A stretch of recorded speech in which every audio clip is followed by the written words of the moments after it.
कार्तिक महात्म 5वां अध्याय। पृथु बोले, हे मुनि, तुमने कार्तिक का महाफल वर्ण किया है, अब महीनों के स्नान की विधि और नियम कहिए। नारद जी बोले, हे राजन, तुम विष्णु के अंश से उत्पन्न हुए हो, तुमसे कोई बात छिपी नहीं है।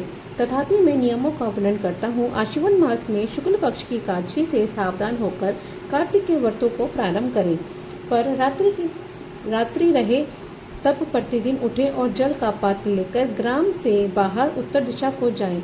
जनेऊ को कान पर चढ़ाकर उत्तर की मुख करके भूमि पर तृण बिछावे और सिर को कपड़े से ढक लें। मुख को बांधकर थूकना और श्वास लेना बंद करके मल मूत्र को त्याग करें। जो रात्रि को हो तो दक्षिणा को मुख करें। जो मल मूत्र द्वारा शरीर की शुद्धि और जो मुख शुद्ध कर नहीं करते, उनके मंत्र फलदायक नहीं होते, इसलिए दातुन करना उचित है। दातुन लाते समय वृक्ष से कहें कि हे वनस्पति, आपको आयु, बल, यश, तेज, संतान, द्रव्य, वेद पाठों की शक्ति और बुद्धि दें। इस मंत्र को पढ़कर गूगल आदि किसी दूध के वृक्ष की बाहर अंगुल लंबी दातुन लाए। व्रत के दिन ऐसा ना करें। प्रतिपदा, अमावस, नवमी, षष्ठी तिथियों को सूर्यवार तथा चंद्रमा सूर्य ग्रहण के दिन दातुन ना करें। कठेरी, संभालू, कपास, कपिल, वट, अरंड और गंधहीन वृक्षों की दातुन ना करें। तदंतरन विष्णु और शिव के मंदिर में प्रसन्नता और विधि पूर्वक पुष्प, गंध, तांबूल ले जाएं। वहां भगवानों की पादिति से स्तुति करके नमस्कार करें और भजन गाएं। देवालय में भजन कीर्तन करने वाले विष्णु स्वरूप होते हैं।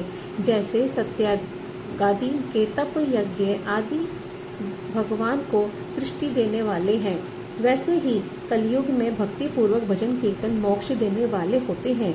नारद जी बोले, सिरस, धतूरा, कटेर, मल्लिका, समेर, आँख, कनेर के फूल तथा अक्षतों से विष्णु की पूजा नहीं होती।